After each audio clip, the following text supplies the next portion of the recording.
नमस्कार, मैं पंडित ब्रजेश चंद्र पाठक मनोकामना ज्योतिष चैनल पर आज आपके सम्मुख जो नूतन वर्ष नव वर्ष की अपलक प्रतीक्षा आप सब कर रहे हैं। मेष से मीन राशि वालों के लिए भी राशिफल 2026 का डाल दिया गया है। अभी आपको सिंह राशि वालों के लिए जो गुरु का 4 तारीख को जो राशि परिवर्तन हुआ, मिथुन राशि में जो आ गए एकादश भाव में, और शनि आपके बैठे हैं 29 मार्च 2025 से अष्टम भाव में मीन राशि में चल रहे हैं, और ये आपको 3 जून 2027 तक रहेंगे। आपके ऊपर ढैया भी चल रहा है, लेकिन ढैया ऊपर किसके लिए दुष्प्रभावकारी है, किसके लिए शुभ कार्य है, वह भी आगे में वर्णन करूंगा। और 2026 में सिंह राशि वालों के लिए क्यों इतना लाजवाब शानदार ये साल आपका होने जा रहा है, उसके ऊपर प्रकाश डालूंगा।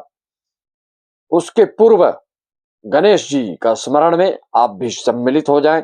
वक्रतुंड महाकाय सूर्यकोटि समप्रभ निर्विघ्नं कुरु मे देव सर्वकार्येषु सर्वदा।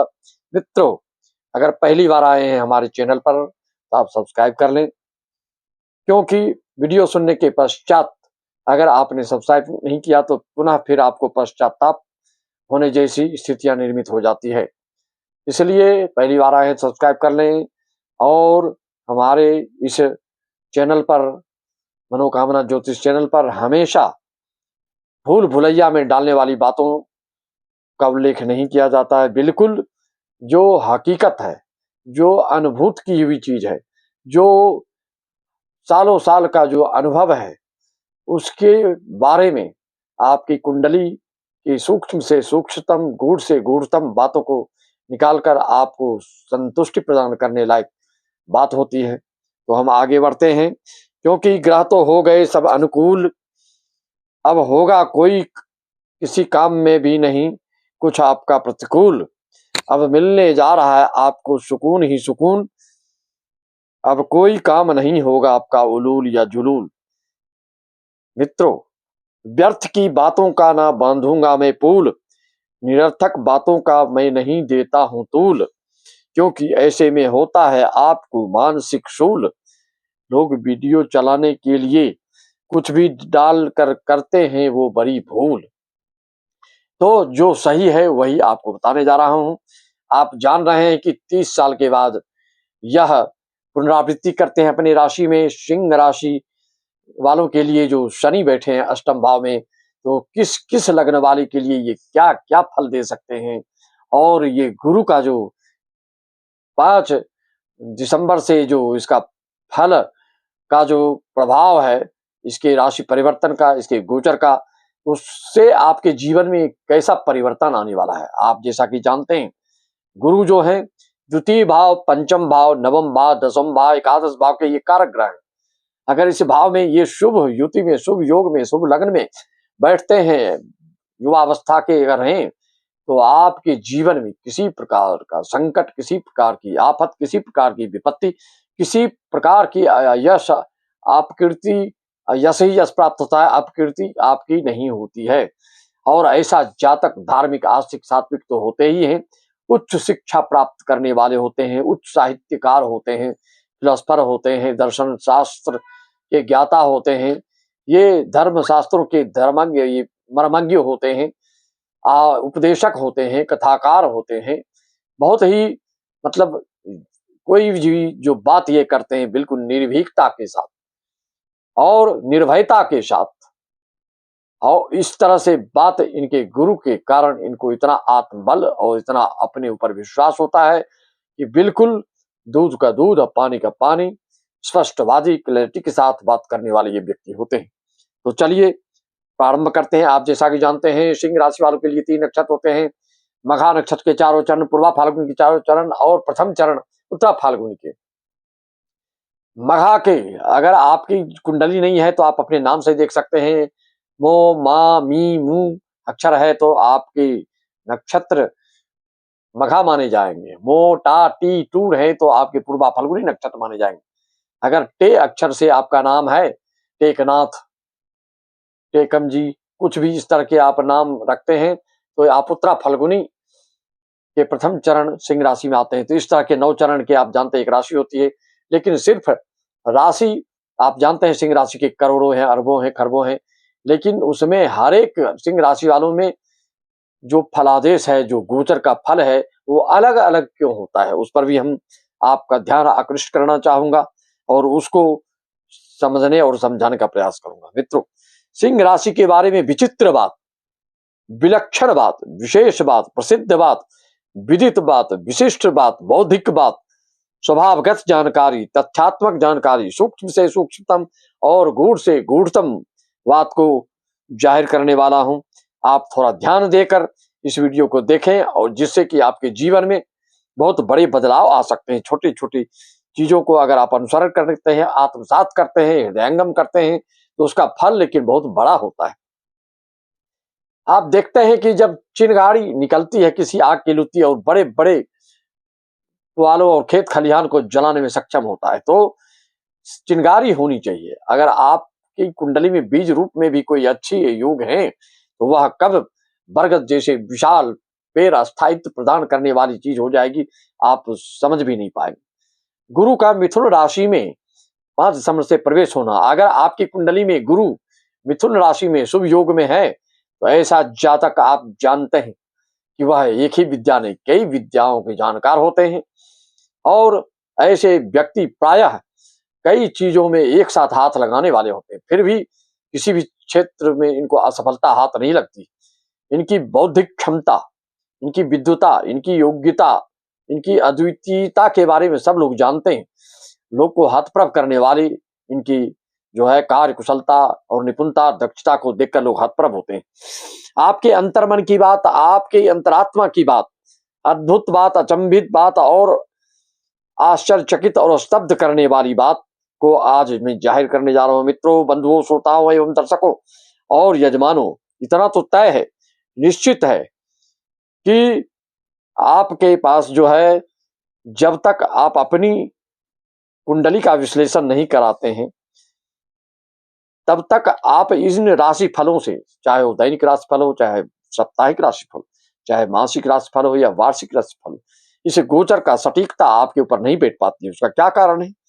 आप जो समाचार न्यूज़पेपर वगैरह आदि में देखते हैं, उसमें सटीकता नहीं बैठती और आप कमेंट करते हैं कि मेरे साथ इस तरह की बात नहीं हो रही है। उस तरह की बात आप कब होगी? जब तक आप अपनी कुंडली से मिलान नहीं कराएंगे, तब तक आपकी संतुष्ट नहीं कोई कर सकता है।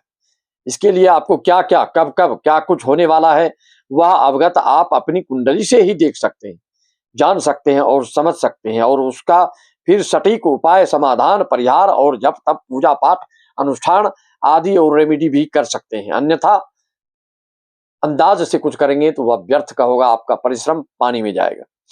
संपूर्ण जानकारी, भरपूर, संतोषजनक और संतुष्टि प्रदान करने वाली बात आपकी जब तक कोई कुंडली ज्योतिषाचार्य देखकर उसका विश्लेषण, उसका प्रेडिक्शन नहीं करेंगे, तब तक आप संतुष्ट नहीं हो सकते।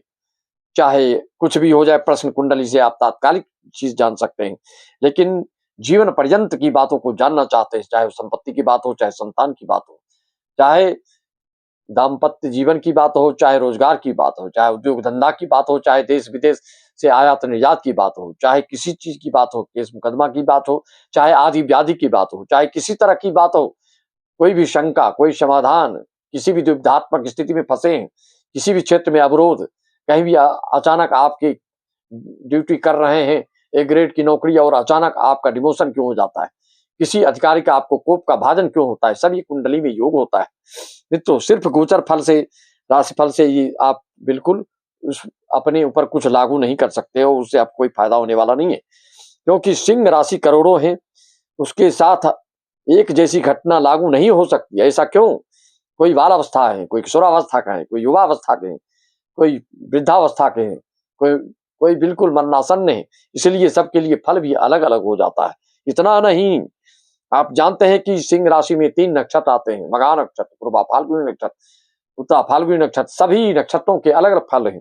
इतना ही नहीं, सभी नक्षत्रों के चरण के अलग अलग फल हैं, 4-4 चरण एक नक्षत्र के होते हैं, उसके चरण के भी फल हैं। आज इतना ही नहीं, और आपकी दिन का जन्म है कि रात का जन्म है, उससे भी भारी फर्क पड़ जाता है।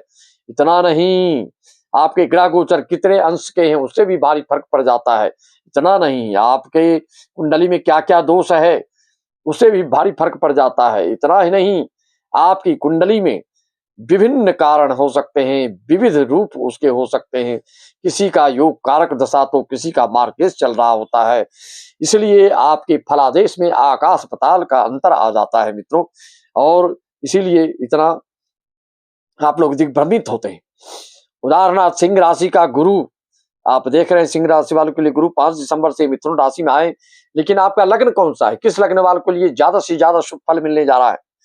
जैसा कि आप जानते हैं 11 मार्च तक वक्री हालत में ही मिथुन राशि में चल रहे हैं सूर्य, ये गुरु, और 2 जून 2026 तक यहीं पर रहेंगे, और 30 अक्टूबर तक, ये 2026 में 30 अक्टूबर तक यहीं पर रहेंगे मार्गी रूप में, और फिर 31 अक्टूबर से ये 31 अक्टूबर तक 2026 तक ये कर्क राशि में रहेंगे, जिससे कि देश विदेश से संबंधित कार्यकलाप करने वालों के लिए, जनता जनार्दन से रिलेटेड कार्य करने वालों के लिए, उद्योग धंधा व्यवसाय पब्लिक से रिलेटेड कार्य करने वालों के लिए विशेष सफलता प्राप्त हो सकती है। विदेश में विद्यार्थियों के जाना आना, वीजा बनाना आदि आसान हो सकता है 30 अक्टूबर से 2026 तक में, 2 जून से 30 अक्टूबर तक, और 31 अक्टूबर से 13 दिसंबर तक गुरु चले जाएंगे सिंह राशि में। तो आपका मेष लग्न हो, सिंह लग्न हो, धनु लग्न हो, तो निश्चित तौर पे आप अगर रोजगार के योग्य आपकी एज है, उम्र है, या बड़े कल कारखाने उद्योग धंधा करने की उम्र है, तो निश्चित तौर पे आप रचनात्मक कार्य, सृजनात्मक कार्य कर डालेंगे और सफलता भी प्राप्त होगी। उदाहरणार्थ सिंह राशि के गुरु जैसे मेष सिंह लग्न हो, तो आपको किस तरह के फल मिलेंगे, किस स्थिति में है, आपकी कुंडली में मिथुन राशि में है कि कर्क राशि में है कि सिंह राशि में है, 12 राशि में किस राशि में है, उसके हिसाब से भी फल होता है। फिर भाव के हिसाब से भी फल होता है, फिर युति के हिसाब से भी फल होता है, फिर दृष्टि संबंध के हिसाब से भी फल होता है, फिर लग्न लग्नेश के हिसाब से भी फल होता है। मित्रों, जैसा कि आप जानते हैं, कोई भी ग्रह कैसे भी कहीं भी कुछ भी बैठे हो, लेकिन लग्नेश अगर आपका आय भाव में, आयेश अगर लग्न में बैठ जाता है, हो सकता है आप स्वास्थ्य से परेशान हो सकता है आप अपने पारिवारिक दृष्टिकोण से परेशान हो सकता है आप सामाजिक दृष्टिकोण से परेशान हो, लेकिन आपके हमेशा गुल्लक में, तिजोरी में, जेब में, बैंक कोष हमेशा भरा ही मिलेगा। छप्पर फाड़ धन के योग ऐसे लोगों के लिए बनते हैं। अब मैं एक आपको इस तरह की बात बताने जा रहा हूं, जो कि सार्वभौमिक बात है और यजमानों से जुड़ी हुई बात है। इससे आपको और भी समझने में अच्छा होगा। एक यजमान आए हमारे पास, बोले महाराज हमारी कुंडली में तो सब नीच ही नीच योग है, हमारा जीवन का क्या होगा, इसके लिए कुछ उपाय, कोई मार्गदर्शन, कोई इसका परिहार हमको अवश्य बताएं, कोई जप तप अनुष्ठान रेमेडी कुछ अवश्य बताएं, क्या करना पड़ेगा। मुझे भी उत्सुकता हुई कि क्या है इस तरह की कुंडली, इतने सारे नीचे हैं। वास्तव में इनकी मेष लग्न की कुंडली थी, और इनके जो है सूर्य लग्न में, शनि सप्तम में, गुरु दसम भाव में मकर राशि का, और मंगल चतुर्थ भाव। इसको देखकर वो सिर पकड़ रहे थे, और किसी ज्योतिषियों ने, कोई जानकार नहीं होंगे, साधारण बेसिक नॉलेज से ही आपके कुंडली का अवलोकन और उसका प्रेडिक्शन और उसकी गहराई की बातों को आप नहीं बता सकते। इतना सरल, इतना सहज, इतना सुबोध नहीं है।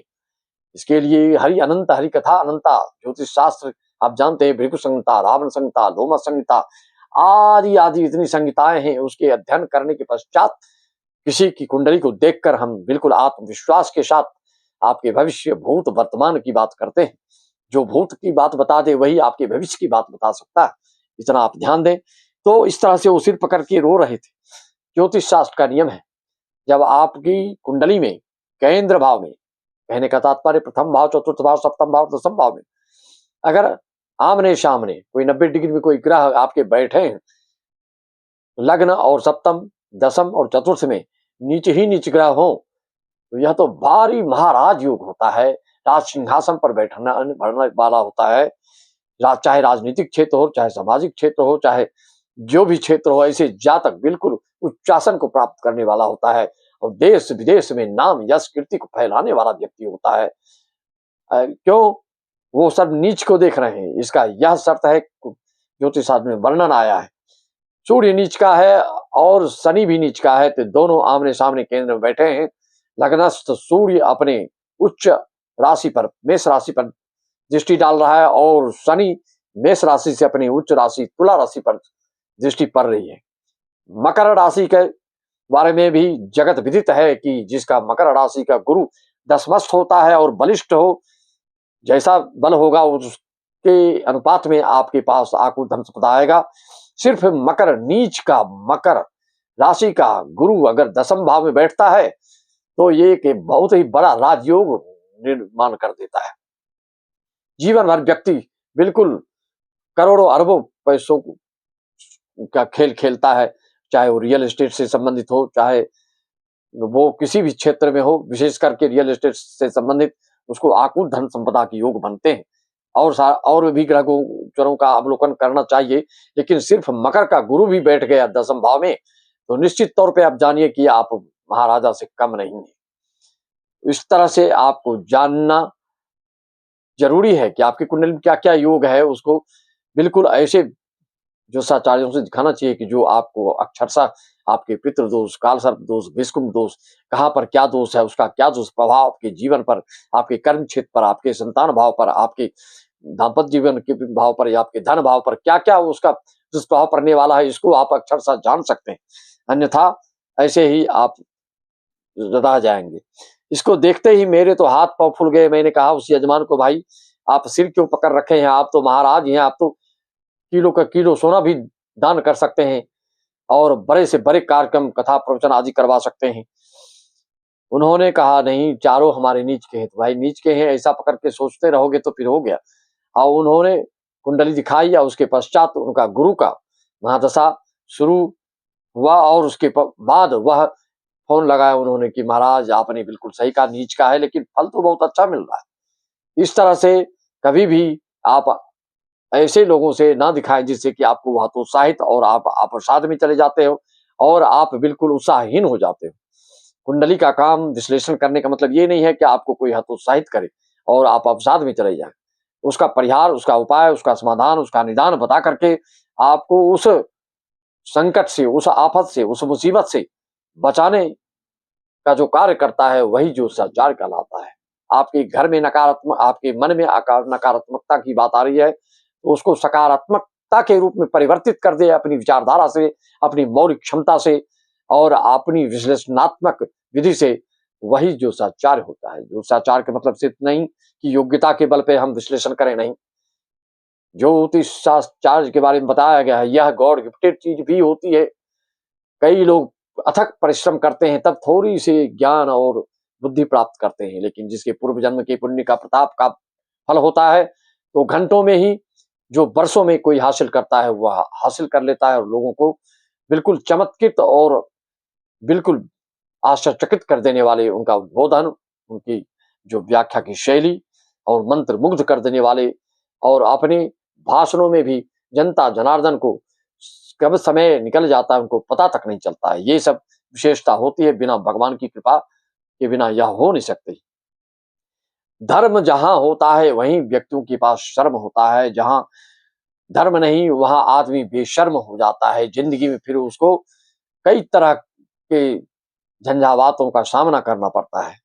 इसी वाणी के साथ में अपनी वाणी को विराम देते हुए यही मैं कहना चाहूंगा कि सिंह राशि वाले जो हैं भविष्य के बारे में ज्यादा सोचते हैं, आप वर्तमान के बारे में अभी ज्यादा सोचें तो बेहतर होगा। आप अपनी गुप्त बात, जो रचनात्मक बात, जो सृजनात्मक बात है, जो स्थायित्व प्रदान करने वाली संपत्ति से संबंधित बात है उसको बाहर व्यक्त ना करें, अभिव्यक्ति ना करें।